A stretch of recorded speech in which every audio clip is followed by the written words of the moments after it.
Olá, tudo bem? Estamos de volta aqui com o programa Pontuando para falar hoje da Jornada da Humanidade.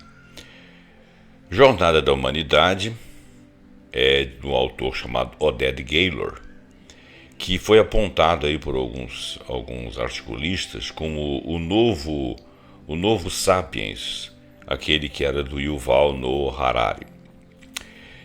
No caso aqui, aqui do Fernando Costa, professor titular da Unicamp, do Instituto de Economia, acredito, o Fernando Nogueira fez uma resenha desse livro, um livro que eu estou lendo, estou achando muito interessante, embora possa haver críticas com relação às teses dele, uma vez que ele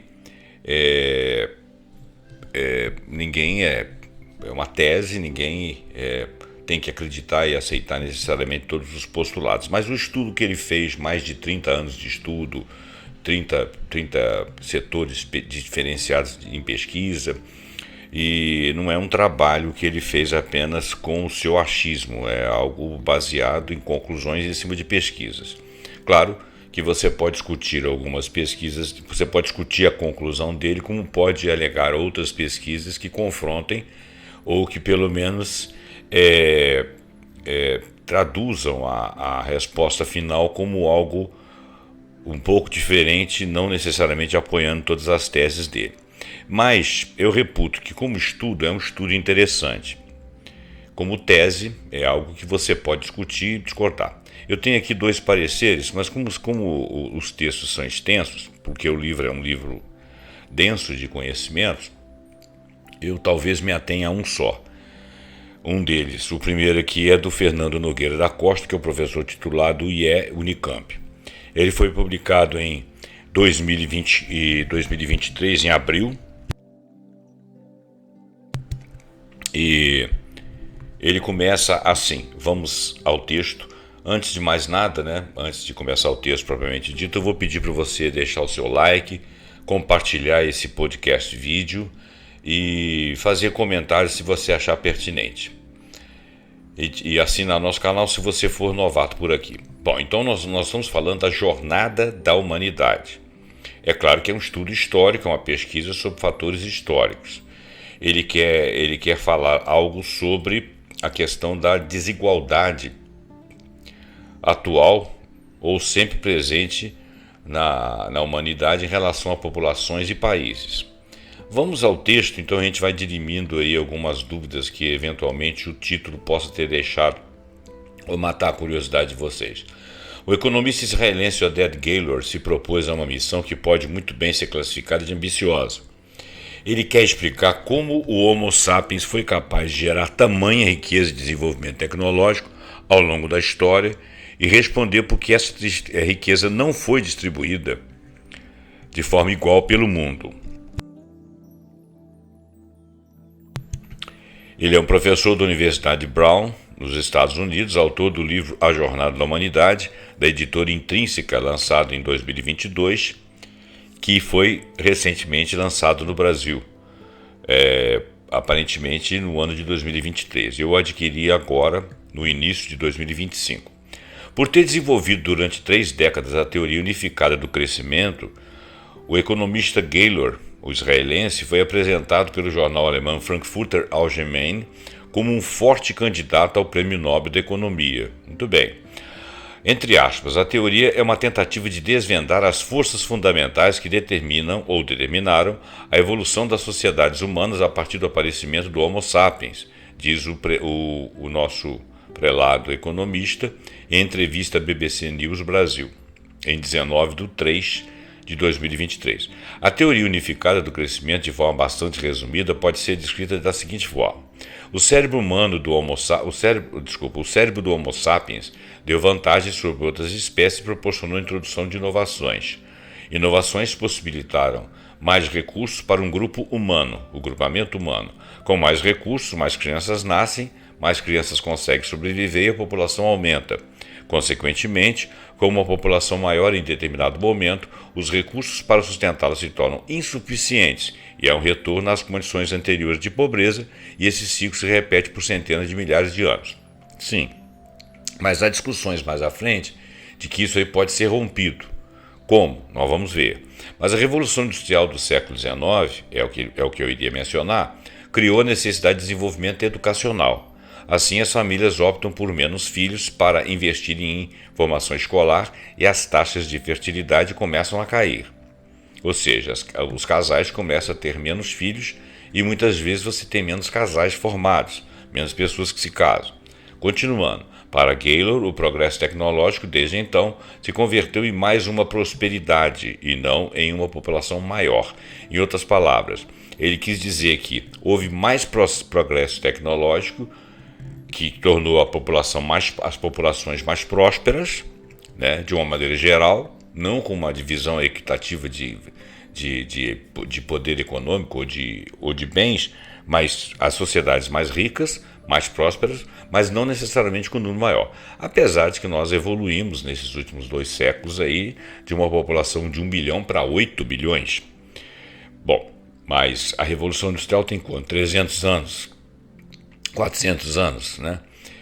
Muito bem, continuando. No entanto, as desigualdades de riqueza entre as nações persistem por fatores como geografia, instituições locais, a cultura, a diversidade genética e impactos da Revolução Agrícola.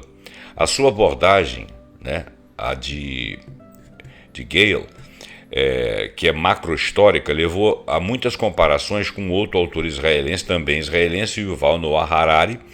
E na capa da edição brasileira aparece uma frase do jornal francês L'Express, que de cara remete ao livro do conterrâneo israelense, A Jornada da Humanidade é um Novo Sapiens. Bom, isso são comparações, né? O Sapiens do Harari também é discutido em alguns pontos de vista por vários economistas, sociólogos e antropólogos. O economista concorda que o escopo de sua obra tem semelhanças com o famoso best-seller de Harari, mas faz questão de se distanciar da metodologia e das conclusões. Diz o Gale que o meu livro é baseado em pesquisas científicas e o de Harari é baseado em especulações, intuições, elementos não necessariamente corretos tecnicamente, ou pelo menos a comunidade científica está num desacordo, pelo menos em parte, diz o Oded. Muito bem. É a segunda parte do meu livro, diz o Oded, que é basicamente discutir as raízes da desigualdade. Isso não está presente no livro de Harari, o Sapiens. O meu livro se baseia em 30 anos de extensa pesquisa sobre o tema, 30 anos em que as teorias foram desenvolvidas e cada elemento delas foi testado empiricamente. Harari já admitiu que seus livros têm informações incorretas, ele chegou a colocar em meu site uma lista com erratas, né? Mas disse que esses equívocos não comprometem a lógica principal dos seus argumentos. Muito bem. Então vamos abaixo essa explicação de Gaylor sobre a trajetória de produção da riqueza e formação da desigualdade ao longo da história, de acordo com as pesquisas que ele levou em consideração. O Homo sapiens surgiu há cerca de 300 mil anos na África. Seu cérebro diferenciado deu vantagem sobre outras espécies, mas a evolução foi bastante lenta, até a humanidade alcançar o estágio de domínio sobre a natureza. Apesar de 12 mil anos atrás, ou seja, só nos últimos 4% dessa imensa trajetória, veio a acontecer a revolução que fez com que o Homo sapiens se tornasse o centro do mundo. Essa revolução foi a revolução agrícola ou neolítica, além de tirar o ser humano do estágio de caça e coleta, que era o seu natural por existência, antes inclusive da sociedade tribal. Isso levou a um ciclo de inovações que representou um imenso avanço tecnológico, ou seja, a revolução neolítica ou agrícola representou um imenso avanço tecnológico, uma mudança crucial de consequências nem sempre positivas, mas ela existiu. Gaylor explica que durante esse processo o ser humano primeiro domestica as plantas e animais, quer dizer, retira e consegue fazer tratamento sobre isso ou conveniá-las para seu uso e para o seu progresso, né? Então houve uma domesticação de espécies, no caso de plantas e animais, e isso permite uma transição para a agricultura formal como nós a conhecemos. Nesse período, sociedades começam a se organizar em torno da produção agrícola e, sob certas circunstâncias, também é aberto um espaço para um grupo de indivíduos dedicar seu tempo ao desenvolvimento da ciência, ou seja, estudando, desenvolver articulações científicas, prover conhecimento e línguas, né? A escrita, por exemplo, surgiu para contabilizar grãos e registrar a distribuição de porções de alimento.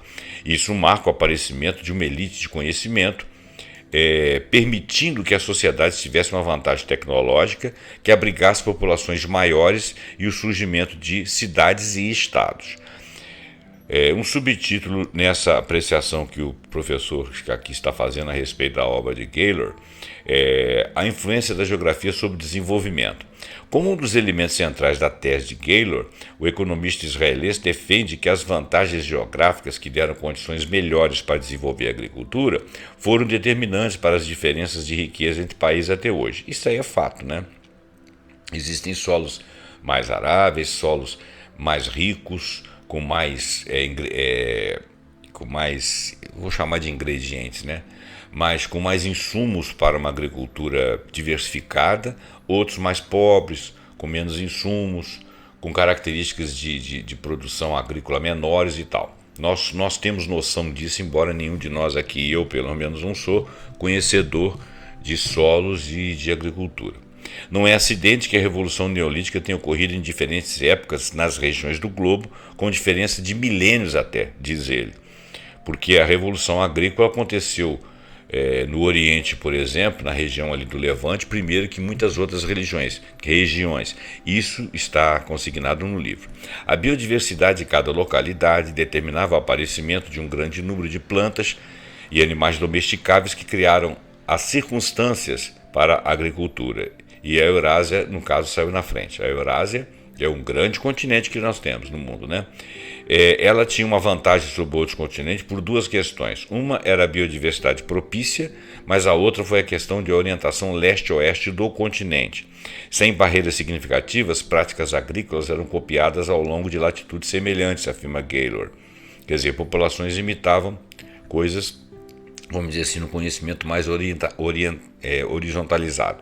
Essas diferenças geográficas e de momento de adoção e evolução da agricultura influenciaram a grande diferença na economia mundial em termos de sofisticação tecnológica e de dominação, no sentido de que as sociedades que adotaram a agricultura antes permaneceram tecnologicamente mais avançadas do que outras que não adotaram.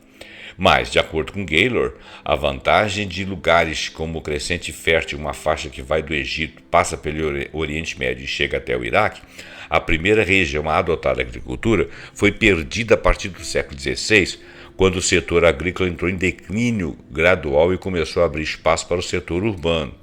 Houve também nesse período o início da era das grandes navegações dominada pelos europeus. Outro item da tese de Gaylor para explicar a disparidade de riquezas está na formação de instituições voltadas para garantir a segurança de trocas comerciais, o que levaria a um maior desenvolvimento econômico de uma sociedade. O progresso proporcionado pela agricultura tornou alguns grupos mais numerosos e complexos. A implementação de moedas únicas, a proteção a direitos de propriedade e um conjunto de leis aplicadas de maneira uniforme organizaram essas sociedades com um ambiente favorável para negócios. Ele lembra que eventos inesperados também podem influenciar esse processo e usa um acontecimento histórico de grande magnitude para ilustrar como a formação das instituições inglesas, por exemplo, levou o país a liderar a Revolução Industrial. A peste negra, na contrapartida, chega à Europa em 1347, é um período muito curto, aniquila 40% da população europeia daquele tempo. Há uma redução dramática na força de trabalho, particularmente na Inglaterra, que já tinha, no período, um setor urbano relativamente desenvolvido. Quer dizer, existem coisas que dão up, né? Mas existem coisas que dão down também, né? Para manter a força de trabalho, a aristocracia teve que fazer concessões para que ficasse mais atraente permanecer no campo. Como resultado, vemos o declínio do sistema feudal da época. Vemos a emancipação de grande parte do trabalho e, gradualmente, o desenvolvimento dos direitos de propriedade fora da aristocracia. E isso pode ter levado a uma industrialização precoce na Inglaterra antes de outros lugares, por essa evolução, afirma Gaylor. Gaylor também defende que o predomínio dessas instituições na Inglaterra protegeu comerciantes e empresários e não proprietários de terra que evitariam o progresso tecnológico e tentariam se perpetuar no poder. A teoria unificada do crescimento aponta que a ruptura de um ciclo de 300 mil anos de estagnação na história da humanidade ocorreu com a chegada da Revolução Industrial na Inglaterra há cerca de mais ou menos 200 anos. 200 e poucos anos, né? Quando você olha para as evidências, está bastante aparente que em mais de 99,9% da jornada da existência humana, as sociedades viveram no que definimos como estagnação malthusiana, afirma Gaylor. Essa tese de Malthus, ele demonstra ela extensamente no livro. Aqui vai ser bem simplificado pelo autor aqui da resenha. Mas é uma tese muito interessante de ser lida, porque ela tem pontos que se confirmam e pontos que se discute. Hoje se discute muitas teses de Malthus, mas ela serviu para explicar a estagnação durante algum tempo. Bom, isso são palavras minhas.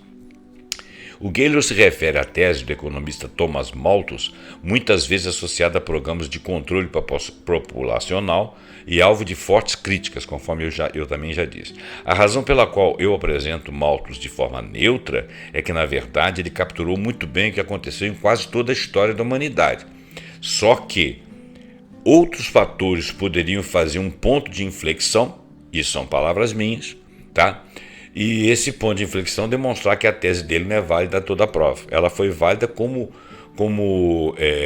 estudo de épocas extensas, onde a tecnologia não havia avançado, onde a educação não havia avançado. Vamos continuar. É o ciclo, explica Gaylor, em que uma nova tecnologia proporciona mais recursos, mas também o aumento de um grupo. Isso dificulta, após um tempo, a garantia do bem-estar material para essa população de número maior. Claro, a população vai crescendo, a capacidade da agricultura ou do meio ambiente de prover essa população, ela se exígue temporariamente até que novas tecnologias possam propiciar que esse crescimento populacional venha a ser assistido. Então, antes disso, ele tem um decréscimo. É mais ou menos isso a tese. Dessa forma, isso eu que estou dizendo, dessa forma o progresso tecnológico era convertido em mais pessoas em vez de promover melhores padrões de vida. Quer dizer, a tecnologia, por exemplo, dentro da agricultura ou a capacidade de produzir mais, ela converteu-se num conforto de as famílias terem mais pessoas, até por causa de mão de obra também, mas não necessariamente padrão de vida, porque você divide a colheita, né, naquela formosa tese que a alimentação cresce em PA enquanto a população cresce em PG. Isso é uma verdade, até uma inflexão, é desse estudo que ele está se baseando, ele, Gaylor, e está concordando em parte, mas falando que em outra medida isso não é necessariamente correto a toda a prova. A Revolução Industrial muda isso, porque ela leva a sociedade a lidar com um ambiente tecnológico de rápida mudança, segundo o economista. Os indivíduos precisam gastar dinheiro com educação. Quando você tem a tecnologia, automaticamente existe uma pesquisa científica, ainda que sumária, ainda que muito empírica, mas uma pesquisa científica que desse esse upgrade, né? E você precisa passar isso para outras gerações. E passando para outras gerações, você vai sofisticando essa tecnologia. Então, a educação faz parte desse salto tecnológico. No momento em que o investimento em capital humano começa a ocorrer, as famílias são muito pobres para investir na educação de seus filhos. Assim, precisa usar um outro elemento de restrição orçamentária, que é o tamanho das famílias. Então, a sociedade volta a diminuir face à questão alimentar, questão de agricultura.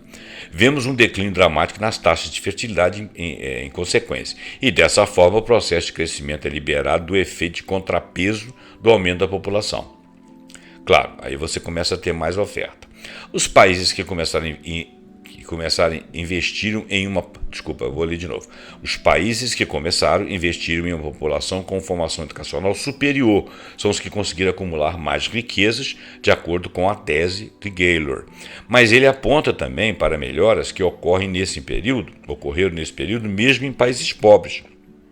Ele cita índices de aumento de até 14 vezes na renda per capita no mundo em apenas um século e o avanço nas condições de vida 250 anos atrás. Quase um quarto dos recém-nascidos não chegava a completar um ano. Né? O peso do colonialismo e da escravidão em lugares como o Brasil. Esse é um outro subtítulo aqui. O Gaylor diz que o colonialismo e a escravidão tiveram um peso para determinar o ritmo do giro nas rodas da mudança, embora não reserve um capítulo específico da jornada da humanidade para esses fatores. Ele ressalta que o desenvolvimento das forças coloniais foi financiado pela extração de recursos no Novo Mundo e a exploração do comércio de escravos, o que não é uma coisa muito bacana, né? E numa fase posterior puderam se especializar na produção de bens manufaturados em vez de se limitar à produção agrícola ou de escravos. Com escravos, né? Por outro lado, as colônias foram forçadas a se especializar na produção de matéria-prima, bens e agrícolas. Essa limitação atravancou o desenvolvimento tecnológico e industrial e, segundo sua lógica, o educacional também. Nisso também entra o peso da formação das instituições, como explicado antes. No Brasil, por exemplo, nós vemos o surgimento de instituições extrativistas que são projetadas para manter o status quo e a desigualdade, observa o israelense. O colonialismo afeta as instituições brasileiras hoje, afeta a coesão social do país, afeta a confiança no governo entre os indivíduos. Por quê? Nós somos fruto de um passado colonial extenso e escravocrata. Em algumas sociedades, o colonialismo explica a porção significativa das desigualdades entre os países. Aqueles que foram colonizados desenvolveram menos. Gaylor diz que o tipo de agricultura surgida na América do Norte não exigia grandes plantações, o que levou a uma menor concentração da propriedade das terras. Isso, para ele, levou gradualmente ao surgimento de instituições um pouco mais democráticas.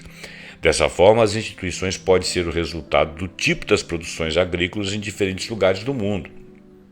Sim, mas o economista enfatiza sua visão de que o colonialismo surgiu da diferença do desenvolvimento que já existia antes, de forma que se quisermos ou querermos entender o desenvolvimento do mundo, nós temos de nos perguntar por que algumas sociedades conseguiram colonizar outras.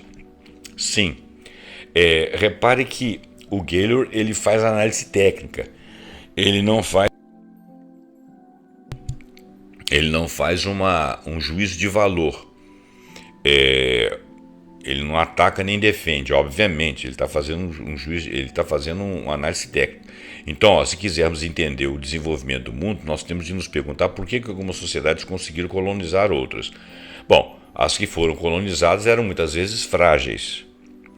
Mas frágeis em que sentido? É uma pergunta que se faz. Isso aí são prolongamentos da tese, são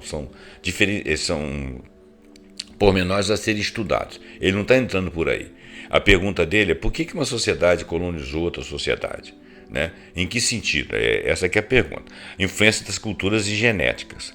Normas culturais, que são os valores compartilhados, crenças e preferências características de uma sociedade, influenciam o seu desenvolvimento, teoriza Gaylor.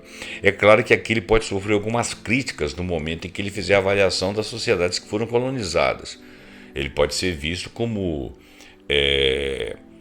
a tese de que você sofreu colonização porque a sua sociedade era menos desenvolvida. Depende. Às vezes a sociedade era desenvolvida, mas um cara queria a sua terra, ele chegou lá e arrebentou com o seu país e disse que estava trazendo sofisticação e benefícios e até crenças, religiões, etc. E, no entanto, ele estava simplesmente oprimindo.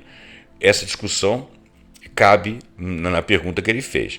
Ele cita em seu livro que uma luta interna no judaísmo 2000 anos atrás acabou por incentivar a alfabetização universal e se formou uma obrigação moral para pais providenciar educação aos filhos. Isso criou um forte valor para o estudo nesse grupo. É uma análise. Traços que promoveram mais cooperação dentro de uma sociedade ou um pensamento voltado para o futuro também representa influência no desenvolvimento econômico, segundo economistas. Isso é uma questão cultural. Críticos apontam que, nesse ponto, Galen se torna especulativo e dúbio em sua teoria unificada. Então, ele seria realmente criticado porque ele não estaria especificando ou dando nome aos bois me faltou a palavra aqui, mas ele não estaria, ele estaria especulando, ou seja, ele estaria achando e sendo dúbio. Conforme eu disse, você, por exemplo, nas Américas aqui, você tinha sociedades muito desenvolvidas, inclusive questão de agricultura, questões de hierarquia, questão de cidades, questão de água, encanamento de água, esgoto, essas coisas, que eram sociedades astecas, sociedades incas, sociedades maias, e que, por um motivo ou por outro, algumas entraram em declínio, mas principalmente pelo processo de colonização, em que muitos deles foram dizimados até por doenças trazidas da Europa. Então, essa questão de que o que chegou lá de fora tinha mais tecnologia, tinha mais estudo, tinha mais complexidade e tinha uma cultura diferenciada, isso não exclui o fato que ela estava essencialmente com a vontade de colonizar, então virou-se uma guerra colonial. Então, nesse sentido aqui, ele foi criticado. Mas isso são palavras minhas, você pode entender de outra forma.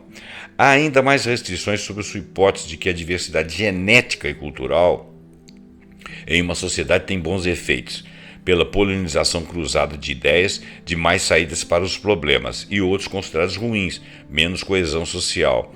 Isso tudo é discutível, você teria que estudar as sociedades aqui existentes, ou existentes nos lugares onde houve a dominação. Colonialismo. Biólogos e antropologistas consideraram problemático estabelecer uma relação causal entre diversidade genética cultural e sucesso econômico. Porque o sucesso econômico, por exemplo, ele pode vir dependendo do tipo de cultura, sim. Mas às vezes suficiente. Diversidade genética, você quase que entra aí num racismo, né? Esse pessoal aqui é da etnia fulano faz isso, a etnia ciclana é mais adiantada. Não é por aí. As sociedades evoluem de acordo com as suas culturas, com muita inteligência ou pouca inteligência. A questão não é essa, a questão é quais são as opções que as pessoas tiveram diante do clima, porque também houve modificação de clima, diante das suas vontades, do seu gosto pessoal. Você não pode comparar sociedades com vontades, objetivos e com cosmovisão diferentes. Eu acho que a crítica cabe aí. Então, biólogos e antropologistas consideraram problemático estabelecer uma relação causal entre diversidade genética cultural e o sucesso econômico. Mas Gaylor afirma que há uma interpretação superficial das técnicas empíricas empregadas, que ele fez uma interpretação. Crescimento crescimento, dois pontos, dádiva ou desgraça. Vamos lá. O economista Gaylor, que muitas vezes eu defino como um otimista, ele, o articulista aqui, defende o crescimento econômico mundial dos últimos 200 anos como uma etapa de imenso progresso da humanidade, com o aumento de renda per capita e a diminuição da mortalidade infantil. Gaylor aponta que mesmo nos países em que a pobreza ainda é bastante presente, a conjuntura social teve uma melhoria sensível na comparação com 100 e até 200 anos atrás, mas a ânsia por crescimento que marca o capitalismo moderno, iniciado com a Revolução Industrial, também está relacionada à crise climática, que pode levar o planeta à devastação e até mesmo à extinção do Homo sapiens. Bem, a questão é, se definirmos a progressão da humanidade como algo que provoca o tipo de catástrofe que vemos no momento na forma da mudança climática, e talvez até na forma da inteligência artificial que vai tirar o lugar de muitos trabalhadores da sociedade, diz Gaylor. Então, vou reler. A questão é, se definimos a progressão da humanidade como algo que provoca o tipo de catástrofe que vemos no momento na forma da mudança climática e talvez até na forma da inteligência artificial que vai tirar o lugar de muitos trabalhadores da sociedade. Isso aqui ele está colocando em interrogação. Minha visão dele é diferente. Do articulista, fizemos muitos progressos. O progresso foi tremendo. As condições de hoje parecem irreais se comparadas ao que existia antes. Claro, o homem de antigamente jamais teria condição de divisar o que nós estamos praticando atualmente. E isso está se manifestando de forma perceptível. Não é que não haja desafios a serem enfrentados, mas eles podem ser superados desde que estejamos alertas com as consequências dos nossos atos, das nossas práticas, das nossas tecnologias, dos nossos avanços. Acho que seremos capazes de mitigá-los e permitir que a prosperidade humana continue no seu caminho. Então, olha bem, esse aí foi a primeira visão. Agora, tem um parecer aqui que tem um outro formato de olhar, que é de um economista, doutor João Serra. Ele escreve no portal, na revista, né, A Nação, e ele é cabo-verdiano, né, ele tem uma coluna lá. E ele faz uma avaliação sobre a questão da jornada da humanidade, sobre a questão das desigualdades. E aqui ele fala, nos artigos anteriores, como os investigadores e autores David S. Landers, por um lado, e o Daron Acemoglu e James Robinson, por outro, explicam as razões que estão na base de diferentes níveis de desenvolvimento entre nações, a cultura e as boas instituições, respectivamente, né, de cada autor. Com o presente artigo, nós vamos ver uma nova perspectiva explicativa do fenômeno da riqueza e da pobreza das nações apresentada por Oded Gaylor, que é investigador e autor israelita. Em sua obra recente titulada A Jornada da Humanidade, As Origens da Riqueza e da Desigualdade, publicada em 2022, Oded Gaylor, um dos economistas mais conceituados da atualidade, apontado como candidato ao Nobel, apresenta a sua inovadora teoria unificada do crescimento para responder a 3 perguntas cruciais. Quais são as chaves para o progresso humano? Por que os padrões de vida são tão desiguais no mundo? E de que forma todos os seres humanos podem prosperar e sobreviver? Vocês veem que esse autor aqui ele é um pouco mais objetivo e ele faz menos juízo de valor da obra. Ele apresenta a tese, esse economista apresenta a tese. Então vale a pena a gente ver uma outra visão um pouco mais técnica e menos discutida que a anterior, que, embora muito boa, reputo muito boa, mas ela foi mais discutida do ponto de vista dele. A teoria unificada do crescimento, de forma bastante resumida, pode ser classificada da seguinte forma: o cérebro humano do Homo sapiens, mais uma vez eu li errado. O cérebro do Homo sapiens deu-lhe vantagem sobre outras espécies e proporcionou a introdução de inovações. Isso foi visto lá também. As inovações possibilitam mais recursos para um grupo humano. Com mais recursos, mais crianças nascem, mais crianças conseguem sobreviver e a população aumenta. Isso também foi dito. Consequentemente, como a população maior em determinado momento, os recursos para sustentá-la tornam-se insuficientes, é um retorno às condições anteriores da pobreza. Quer dizer, a capacidade de prover uma população que vai crescendo se torna menor e você passa ao estágio anterior, que é o de escassez. E esse esquema repete-se por centenas de milhares de anos até que houve um fator. É esse fator que está sendo discutido. O ciclo vicioso progresso e estagnação de centenas de milhares de anos só acabou com a Revolução Industrial no século XIX, criando a necessidade de desenvolvimento educacional. Essa também é a tese do livro e foi o que o Fernando, o anterior articulista, observou sobre a obra de Oded. Assim, as famílias optam por ter menos filhos para poder investir mais em educação e formação escolar. Em decorrência, as taxas de fertilidade vão cair. Também já foi discutido. Para Gaylor, o progresso tecnológico desde a Revolução Industrial converteu-se em mais prosperidade e não em uma população maior. Com efeito, desde então, a diminuição da mão de obra infantil, o investimento em educação e o crescimento da taxa de fecundidade levaram ao enriquecimento geral da população. Esse autor deixa isso mais explícito. Todavia, essa riqueza viria a ser distribuída de forma muito desigual entre as nações, situação que persiste até hoje, fruto de forças que operaram no passado longínquo conforme Gaylor. A discussão de como que essas forças operaram é que no livro fica um pouco assim acima de uma realidade histórica que a gente poderia, sem um conhecimento prévio, poderia discutir. E é essa que está sendo a minha dificuldade, porque toda hora eu estou tendo que relembrar fatos ou estudar eventos. E eles são pessoas de formação da área, né? Por isso que eu trouxe o texto deles até vocês. Ou seja, certas condições geográficas que estavam presentes em um passado distante levaram algumas sociedades ao surgimento de traços culturais propícios ao desenvolvimento, enquanto outras sociedades ocorreu o oposto. Veja bem, esse articulista aqui, ele já está falando, talvez até porque ele seja da África e ele tenha presenciado e estudado muita coisa, ele já está falando aqui que algumas sociedades tinham traços culturais que propiciaram o desenvolvimento. Não era uma questão de ser mais ou menos inteligente, era uma questão pessoal. Formação de famílias, formação de sociedades, origem, tipos de configurações sociais, maneiras de articular, até religiões. Então, algumas propiciaram o desenvolvimento, outras não sentiram necessidade de se desenvolver num determinado sentido. O desenvolvimento deles, para eles, era outra coisa, sabe? Então, traços culturais seriam propícios ao desenvolvimento que nós vemos, enquanto que outras sociedades ocorreu o oposto, por eles não terem se desenvolvido, ou por eles terem se apegado a determinadas culturas, não se desenvolveram da maneira como nós estudamos ou achamos que deveria ser, né? Então, olha bem, isso aí retira um pouco da questão de você olhar e fazer uma discriminação com relação a culturas e etnias.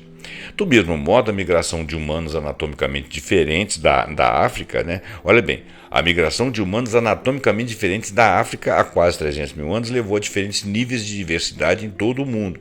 Então, essa diversidade de tipologia humana deu também origem a culturas diferentes e formas de trabalhar o desenvolvimento. Então, não é uma questão de ser. É uma questão que cada um, até os organismos se desenvolvem de forma diferente.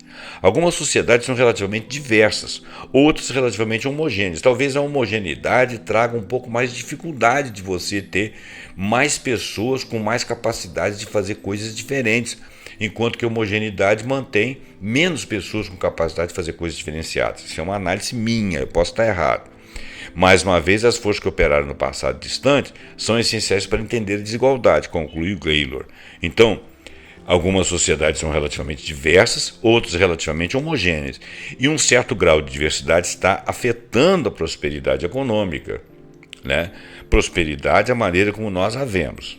A desigualdade global, que é factual, é, por assim dizer, o produto de 5 fatores: migração, dentro dela diversidade, geografia, o tipo de terreno que você tem, doenças que você pode encontrar, alguns susceptíveis, outros menos susceptíveis, até a genética que facilita ou dificulta, cultura, ou seja, a formação cultural daquele povo, e instituições políticas que foram criadas em cima dessa cultura, dessa diversidade, dessa geografia e dessas etnias.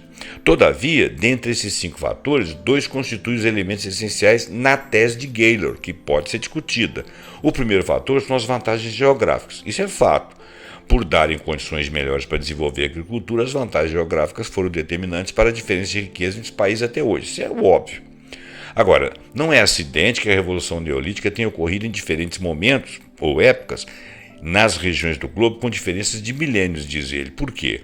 Na verdade, a biodiversidade de cada localidade determinava o aparecimento de um grande número de plantas e animais domesticáveis que criavam circunstâncias para a agricultura. Isso é visível no livro dele. Então, você saiu daqui e foi para lá, e o outro saiu daqui e foi para outro lugar. Encontraram lugares diferentes. Ainda que desenvolvessem uma cultura similar, tiveram facilidades e dificuldades de maneira diferente. Com efeito, a Revolução Agrícola ou Neolítica, além de tirar o ser humano do estágio de caça e coleta, levou a um ciclo de inovações que representou um imenso avanço tecnológico, coisa que o livro consegue provar. Porém, trata-se de uma mudança crucial de consequências nem sempre positivas. O Gaylor explica que durante esse processo o ser humano primeiro domestica plantas e animais, e isso permite a transição para a agricultura. A agricultura, e são palavras minhas, a agricultura ela é uma modificação ambiental, a domesticação de espécies. Então, ali havia às vezes uma diversidade de elementos, de espécies, e elas foram reduzidas em seus terrenos para aquilo que a humanidade daquela localidade necessitava. Então você perdeu um pouco de diversidade, você mudou o meio ambiente. Isso pode significar, ao longo das eras, com as mudanças que o próprio clima faz, independente da interferência humana, se bem que a agricultura é uma interferência brutal humana, você pode modificar um ecossistema, e isso pode não trazer benefícios, como pode trazer em alguns momentos. Então, nesses períodos, a sociedade, são palavras minhas, nesse período, as sociedades começam a se organizar em torno da produção agrícola, e, sob certas circunstâncias, também é aberto um espaço para um grupo de indivíduos dedicar o seu tempo ao desenvolvimento de ciências e estudos, conhecimentos e línguas, palavras retiradas do livro, tanto aqui quanto do outro articulista. Segundo o autor O segundo fator da tese de Gaylor para explicar a disparidade das riquezas entre as ações tem a ver com a formação das instituições, coisa que o articulista anterior enfatizou pouco. São instituições voltadas para garantir segurança de trocas comerciais. Ele comentou, sim, o que levaria a um maior desenvolvimento econômico de uma sociedade. Sim, se você tem mais desenvolvimento nas trocas comerciais, mais interação, institutos que mantenham uma certa legislação sobre como isso será feito, você tem maiores garantias. Efetivamente, o progresso proporcionado pela agricultura tornou alguns grupos numerosos e complexos, e outros não. A implementação de moedas únicas, a proteção de direitos de propriedade e um conjunto de leis aplicadas de maneira uniforme, conforme eu já disse, organizaram essas sociedades em torno de um ambiente favorável para negócios. Dado que as forças que operaram no passado ainda afetam o desenvolvimento econômico, podemos questionar se a história determina o destino das nações. Para Gaylor, a resposta é não de todo. Na realidade, segundo ele, ao percebermos a história de cada nação, a condição geográfica, a diversidade, podemos projetar políticas destinadas a mitigar precisamente esses elementos. É uma questão de conhecimento, de localidade e de diversidade. O ser humano ainda é muito incipiente, embora ele seja tecnologicamente avançado. Por exemplo, algumas sociedades estão em localizações onde o retorno do cultivo é elevado. Isso faz com que tais sociedades se dediquem à agricultura, ao processo de plantação e colheita, propiciando comportamento de longo prazo. É claro, cria-se uma inércia que vai seguindo e vai só se desenvolvendo. Para Gaylor, esse tipo de comportamento é crítico para o desenvolvimento econômico, na medida em que afeta as decisões de educação, poupança e adoção tecnológica. Efetivamente, a orientação para o futuro é muito mais acentuada nas sociedades que residem no local onde o retorno de investimento agrícola é grande do que nas sociedades que não foram tão abençoadas com essas localizações e que não puderam adquirir essa capacidade da mesma dimensão. Por isso que existe essa desigualdade. Claro que existem também políticas erradas. A questão no mundo atual, nós temos até por causa da colonização e por causa não só apenas de localidade, mas por causa de não cooperação entre países, você se mantém uma riqueza acumulada em certos centros. Mas aí são outros fatores, né? Daí a seguinte conclusão tirada por Gaylor: podemos desenhar políticas educacionais diferenciadas para cada sociedade. Isso seria até necessário. Podemos projetar políticas educacionais de forma que as crianças aprendam a serem orientadas para o futuro, de acordo com aquilo que elas têm, em lugares onde a geografia as limita, por exemplo. Aliás, para Gaylor, a política educativa / investimento na educação é o caminho para superar os obstáculos que impediram o crescimento por milhares de anos, ou seja, para mitigar o legado do passado pelas seguintes razões. A educação pode incutir das crianças o comportamento orientado para longo prazo. Numa sociedade relativamente homogênea, a política educativa focada em ensinar crianças a desafiar o status quo, a pensar fora da caixinha, criar diversidade, que está ausente na sociedade e que vem a promover inovação. Já uma sociedade excessivamente diversa, uma política educativa que enfatiza o respeito pela diferença, a tolerância, gera coesão social que permite à sociedade beneficiar-se da diversidade sem ser prejudicada pela falta de coesão social. Tal qual as teses de David Landes, Daron Acemoglu e James Robinson, também a tese de Oded Gaylor não está imune a críticas. Por exemplo, biólogos e antropólogos consideram problemático estabelecer uma relação causal entre diversidade genética, cultural e sucesso econômico, conforme o outro autor da outra resenha também enfatizou.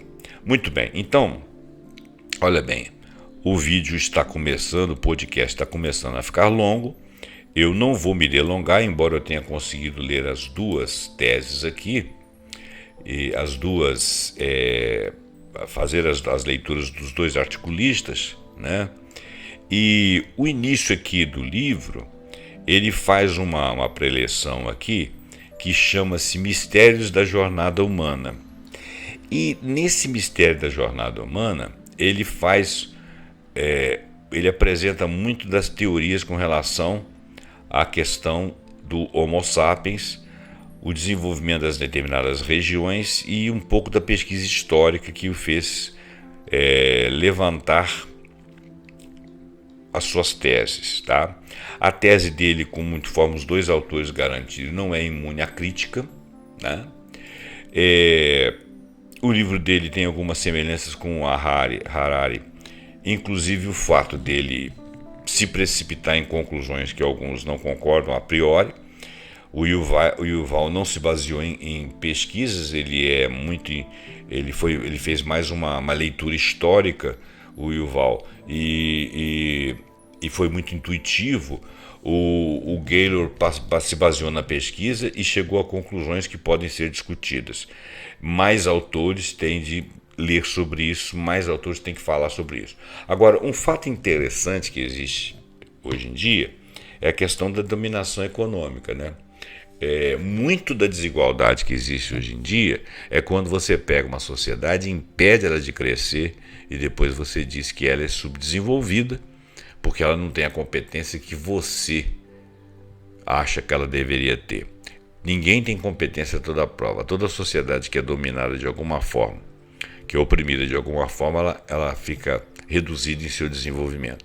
Então, as análises políticas que nós poderíamos fazer da geopolítica mundial em termos de dominação, guerras, questões políticas, são questões que não entraram propriamente nesse cômputo aqui. Ele se baseou nas pesquisas do desenvolvimento puro e simples das sociedades, a diversidade, as questões educacionais, as questões geográficas e as questões de ponto de partida e pontos diferentes de chegada e o momento histórico em cada uma dessas sociedades se desenvolveu, o que representou desigualdades, né? A questão presente, atual da desigualdade também pode ser discutida com outros parâmetros que caberiam também entrar na pesquisa, que não foi objeto de estudo dele, porque ele está falando da jornada de mais de 300 mil anos do Homo sapiens até o momento, ok? Entendido isso aí, a gente pode finalizar o vídeo. Eu espero que você tenha gostado, deixa seu like, deixe seu comentário se você achar que é relevante, compartilha esse trabalho para que as pessoas tenham um conhecimento breve do que foi dito aqui, compartilhe, né? Assine o nosso canal e o livro chama A Jornada da Humanidade, vale a pena ser lido. Eu estou lendo, já adiantei bastante, estou relendo algumas partes e não estou necessariamente concordando com os dois autores aqui em tudo que eles disseram, porque vi outras coisas que não cabem aqui no vídeo, até porque eu não tenho formação de economista, muito menos de antropólogo, e os dois têm. Então eu acho que discutir com eles é muito complicado. Mas, inclusive com o próprio Oded, né? Eu teria que ler mais. Mas fica você aí com a sua crítica, deixa aí o seu comentário, se você quiser deixar alguma tese, alguma teoria que possa nos ajudar a pensar, eu vou ficar imensamente agradecido. Eu acho que o Oded trouxe aí uma discussão muito bacana. Bom, até o próximo programa, pontuando com algum assunto que nós acharmos muito interessante. Muito obrigado e até lá.